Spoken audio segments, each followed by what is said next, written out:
Hello friends, welcome back to my YouTube channel. मेरे YouTube channel में आप सबका स्वागत है। जैसा कि मैंने पहले बताया था कि मैं बेफालतू में वीडियोस नहीं बनाता। जब बहुत ज़्यादा ज़रूरी होता है मैं तभी वीडियो बनाता हूँ। आज की जो न्यूज़ है वो बहुत ज़्यादा ज़रूरी है और जो भी इंफॉर्मेशन है वो आपके बहुत काम आने वाली है। अगर आप भी यूएस वीज़ा अप्लाई कर रहे हैं या अप्लाई कर चुके हैं या फिर कोई फ्यूचर में प्लान है आपका अप्लाई करने के लिए, तो फिर ये वीडियो आपके लिए बहुत इम्पोर्टेंट हो जाएगी। और इस टाइप के इंफॉर्मेटिव वीडियोस मैं बनाता रहता हूँ। और अगर आप भी अपडेट रहना चाहते हैं या फिर इस टाइप के इंफॉर्मेटिव वीडियो आप चाहते हैं कि आपको रेगुलरली मिलते रहें, तो आप मेरे चैनल को सब्सक्राइब कर सकते हैं। तो आज का ज़्यादा टाइम ना लेकर डायरेक्ट मैं स्टार्ट करता हूँ जो हमारा आज का मेन टॉपिक है। तो फ्रेंड्स, मैं जब भी वीडियो बनाता हूँ मैं विद प्रूफ बनाता हूँ। मैं कोई भी ऐसा नहीं है कि सिर्फ आया वीडियो पे और बनाया मैंने वीडियो और निकल गया व्यूज़ के चक्कर में, या नहीं। और मैं कोई पेड प्रमोशन भी नहीं करता हूँ। और अब इवन मैं अपने यूट्यूब चैनल को खुद को भी मैं पेड प्रमोशन में नहीं डालता। मैं सोचता हूँ कि कोई जो ज़रूरतमंद होगा मेरे वीडियोज़ तक पहुँच जाएगा खुद से ही। तो दोस्तों, आज का जो हमारा टॉपिक है वो अपॉइंटमेंट्स को लेकर है। अभी अपॉइंटमेंट्स को लेकर बहुत प्रॉब्लम चली हुई है। जैसा कि सभी जानते हैं कि अपॉइंटमेंट्स किसी को मिल नहीं रही है, किसी के हाथ नहीं लग रही है।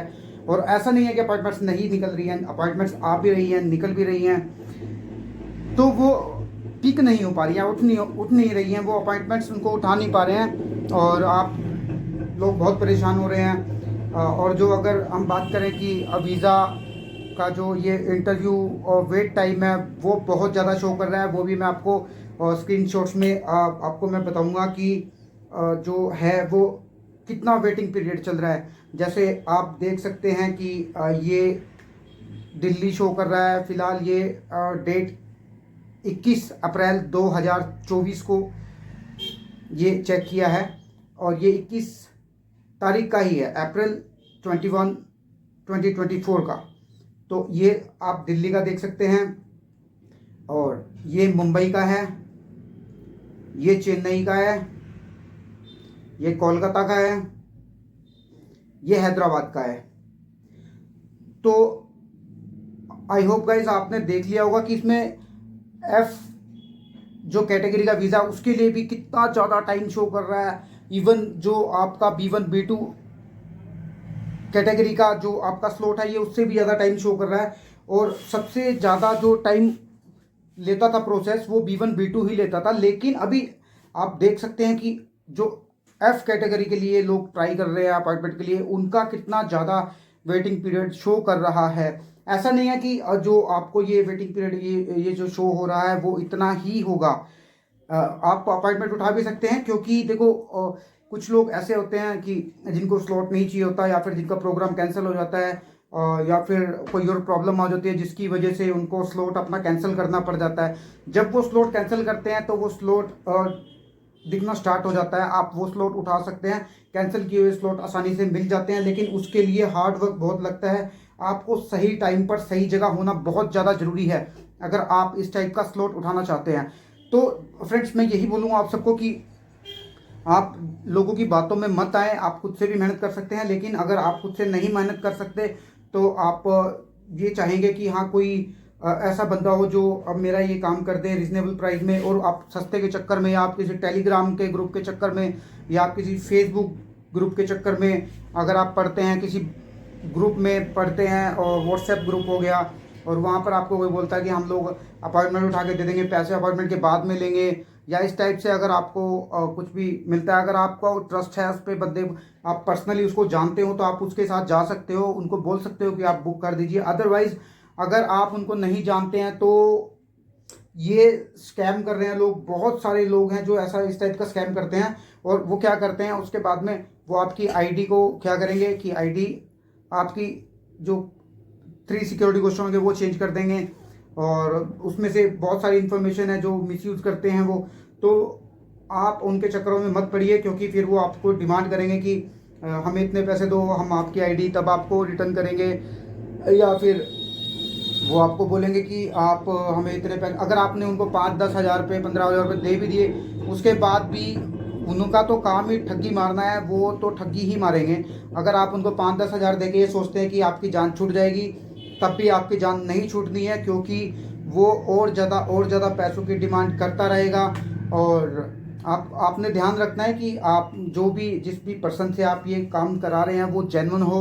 और दूसरी बात है कि वो कोई फ्रॉड ना हो जिससे कि आपको लॉस हो जाए। पैसे का लॉस एक बार फिर भी बंदा देख लेता है, वो झेल लेते हैं, लेकिन जो टाइम का लॉस होता है वो बहुत बड़ा लॉस होता है। क्योंकि जो स्टूडेंट्स हैं, अब अगर उनकी आईडी किसी ने स्टक कर लिया है और आईडी उनकी फंस गई है कहीं पर, कोई क्रेडेंशियल चेंज कर दिए हैं उसके, या सिक्योरिटी क्वेश्चन चेंज कर दिया है, या कुछ उसमें फेरबदल कर दिया आईडी के अंदर, स्टूडेंट की आईडी में, और उस स्टूडेंट का इनटेक बिल्कुल पास है, सपोज कि उसका जो इनटेक है वो स्टार्ट हो रहा है नेक्स्ट मंथ से, 15-20 दिन का टाइम है, 2 महीने का टाइम है, तो वो आपकी आईडी नहीं देगा। अब उसको पता लग जाएगा कि आपको तो इमरजेंसी है, वो आपसे बहुत पैसे खा जाएगा। इस बात का ध्यान रखना। उनको पता होगा कि आपको जल्दी से जल्दी इनटेक में जाना है, और आपसे जितने ज़्यादा पैसे खा सकता है वो इतने पैसे वो खा जाएगा आपसे।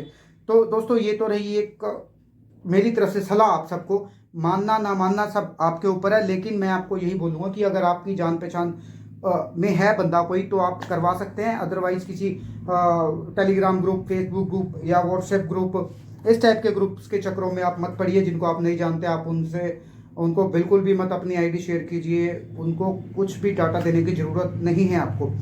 तो दोस्तों, आज अब जो मेन बात अभी निकल के आई है एरर के ऊपर, कि उसमें बहुत सारे लोग मुझे मैसेज कर रहे थे और टेक्स्ट कर रहे थे। मुझे बहुत सारे कॉल्स भी रिसीव हो रहे थे कि सर इस टाइप से हमें प्रॉब्लम आ रही है कि जो अपॉइंटमेंट्स है वो हमें शो होती है लेकिन वो उठ नहीं पा रही हैं।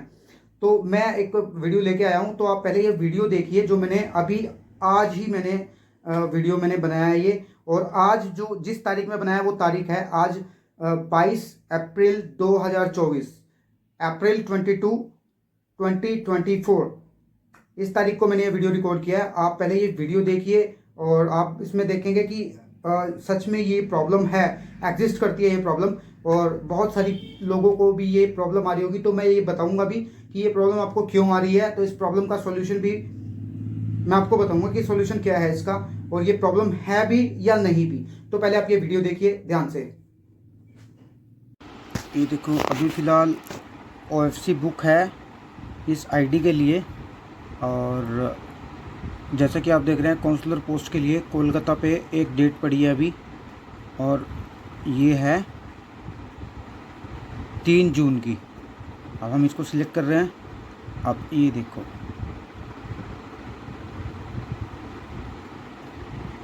अब ये एरर ही शो करेगा यहाँ पर, ये सिलेक्ट नहीं होगी। और काउंसलर पोस्ट के लिए ये पड़ी हुई है डेट, और आज जो तारीख हो रही है ये मैं वीडियो बना रहा हूँ, ये 22 अप्रैल, आज सोमवार है, 22 अप्रैल 2024 सोमवार। आप देख सकते हैं ये डेट यहीं पर स्टक हो चुकी है। ये देखिए,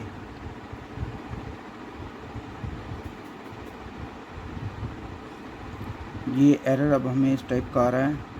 और अगर हम कैलेंडर में जाएं, अब ये दिखा रहा है कि ये स्लॉट अवेलेबल नहीं है, लेकिन ये स्लॉट अभी भी शो कर रहा है। कोलकाता का स्लॉट है ये।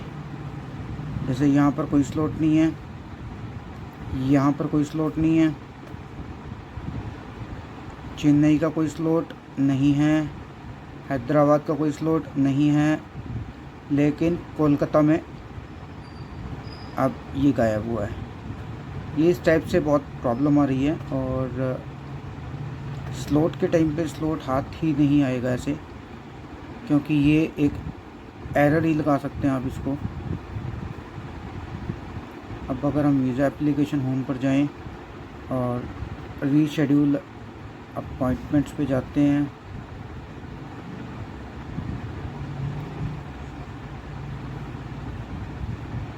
अब काउंसलर पोस्ट के लिए दिखा रहा है क्योंकि OFC हम ऑलरेडी बुक कर चुके हैं। अब वो स्लॉट जा चुका है, या फिर अभी कोई स्लॉट अवेलेबल नहीं है।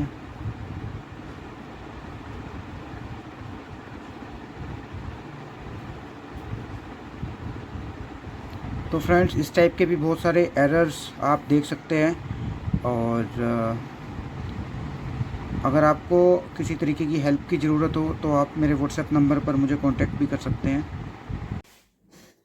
तो गाइस उम्मीद करता हूँ आपने ये वीडियो देख लिया होगा और आप बहुत सारे लोग ऐसे होंगे जो यही प्रॉब्लम फेस कर रहे हैं, जो इस टाइप की प्रॉब्लम फेस कर रहे हैं।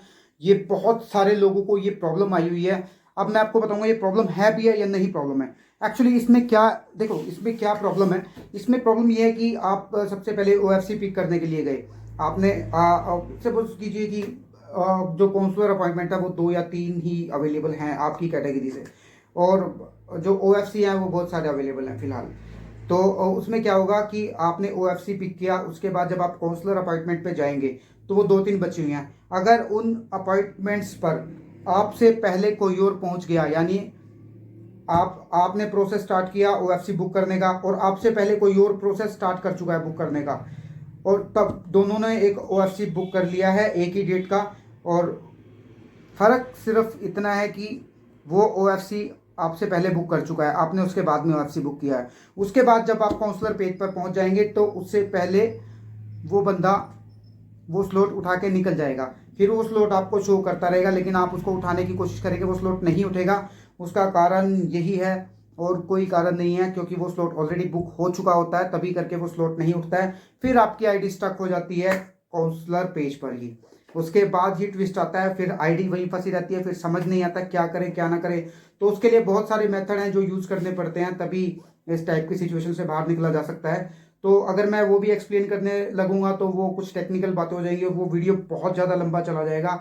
तो फ्रेंड्स मैं आपको यही बोलूँगा कि आपने एक तो सबसे पहले तो ये श्योर हो जाना है कि आपके हाथ में हुनर होना चाहिए जल्दी से जल्दी अपॉइंटमेंट उठाने का, आप तभी उठा पाएंगे। अदरवाइज पूरे इंडिया से लोग ट्राई करते हैं, आउट ऑफ इंडिया से ट्राई करते हैं जिनके नॉन ऑलरेडी बाहर हैं, और कुछ लोग वो भी ट्राई करते हैं जो लोग एलिजिबल हैं इंडिया में इंटरव्यू देने के लिए, वो लोग भी ट्राई करते हैं। बहुत सारे लोग हैं ऐसे जो इस टाइप से ट्राई करते हैं कि हम भी इंडिया से उठा लें। और ऑलरेडी इंडिया में तो आपको सबको मालूम है कि जो स्लॉट हैं वो कितने आसान हैं उठाने और कितने मुश्किल हैं, ये तो सभी आप फेस कर रहे होंगे। तो दोस्तों आज का वीडियो जो था मेरा इस एरर को लेकर था। आई होप गाइस आप समझ गए होंगे कि ये एरर है या नहीं है। ये एरर नहीं है, हाँ, लेकिन जब आप आईडी में अगर फंस जाते हैं तो आप उसको एक एरर बोल सकते हो, क्योंकि फिर आप डायरेक्ट काउंसलर पेज पर ही जंप करते हो, आप OFC पेज पर नहीं आते हो, आप OFC नहीं उठाओगे नहीं, और आपको नए काउंसलर वो शो होंगे नहीं पेज। क्योंकि उसका कारण ये है कि मान लो जो आपने पहले OFC उठाया हुआ है उस OFC के अकॉर्डिंग ही आपको काउंसलर स्लॉट शो हो रहे थे पहले। अब मान लीजिए कि आपने OFC उठाई हुई है अगस्त 2024 की और स्लॉट रिलीज हो गए हैं मई के, तो वो काम नहीं आएगा। तो ज़रूरी है कि आप जब भी स्टार्ट करें अपना प्रोसेस वो OFC से ही स्टार्ट करें, ताकि आपको पता लगे कि OFC की जो डेट्स हैं वो कितनी अपडेट हुई हैं और कितनी काउंसलर की अपडेट हुई है, तभी आपको पता लगेगा, अदरवाइज नहीं पता लगेगा। जैसा कि आप समझ गए होंगे कि अगर आपका OFC बाद का है और इंटरव्यू के स्लॉट्स हैं OFC से पहले के निकल गए हैं, तो आपको वो स्लॉट शो ही नहीं होंगे, क्योंकि पहले आपका OFC ही होना है, उसके बाद ही काउंसलर होना है। आई होप गाइस आप अच्छे से समझ गए होंगे कि मैंने ये वीडियो क्यों बनाया। ये मैंने वीडियो इसलिए बनाया क्योंकि बहुत सारे जो मेरे दोस्त हैं, जो भाई हैं, जो मुझे इंडिया से देखते हैं, बांग्लादेश से देखते हैं, पाकिस्तान से देखते हैं, श्रीलंका से देखते हैं, इवन शेंगन से मुझे जो लोग देखते हैं, और बहुत सारे कॉल्स मुझे US से भी रिसीव होते हैं। लोग वहाँ पर खुद बैठे हुए हैं और वो खुद बहुत सारी प्रॉब्लम्स फेस कर रहे हैं। तो ये मैं उन सब के लिए सिर्फ मैंने इसलिए वीडियो बनाया क्योंकि वो डेली के डेली मुझे बहुत सारे बल्क में मुझे मैसेज आ रहे थे कि सर बताओ, इसका बताओ, इसका बताओ। तो तभी करके मैंने ये वीडियो आज बनाया, और आप सबको समझ में आ गई होगी कि ये एरर है या नहीं है, और यहाँ प्रोसेस पर पहुँचने के बाद क्या आप एरर में फंसे हैं या एरर से निकले हैं। अगर आपका अकाउंट और ऑटोमेटिकली OFC पर चला जाता है बाद में, जब आप स्लॉट बुक नहीं कर पाए और आपका अकाउंट OFC पर चला गया है तो नॉर्मल है। अगर आपका अकाउंट काउंसलर पर ही फंस गया और आपने OFC उठा रखी है अगस्त की, तो फिर से वही बात आ जाएगी, आप समझदार हो। अगर अगस्त की OFC आपके पास ऑलरेडी है तो आपको जून जुलाई का स्लॉट नहीं दिखाएगा। तो आई होप गाइस अगर कोई भी क्वेश्चन हो आपके माइंड में तो आप मुझे व्हाट्सएप करके पूछ सकते हो। और अगर आप किसी टाइप की हेल्प चाहते हैं हमसे कि हम आपको बताएं कि स्टेप बाय स्टेप की कैसे करना है, क्या करना है, तो उसके लिए भी आप मुझे मैसेज कर सकते हैं। मेरा व्हाट्सएप नंबर डिस्क्रिप्शन में मैं डाल के रखता हूँ। मेरे चैनल का जो इन्फॉर्मेशन है उसमें भी मेरा व्हाट्सएप नंबर है, और मैं वीडियोस के डिस्क्रिप्शन में भी अपना नंबर डाल के रखता हूँ। आज का वीडियो इतना ही है। और अगर आप किसी और टाइप की प्रॉब्लम फेस कर रहे हो तो आप मुझे वो भी बता सकते हैं, मैं उस पर भी वीडियो बना दूंगा। आज के लिए इतना ही। Thank you for watching my YouTube channel. Thank you.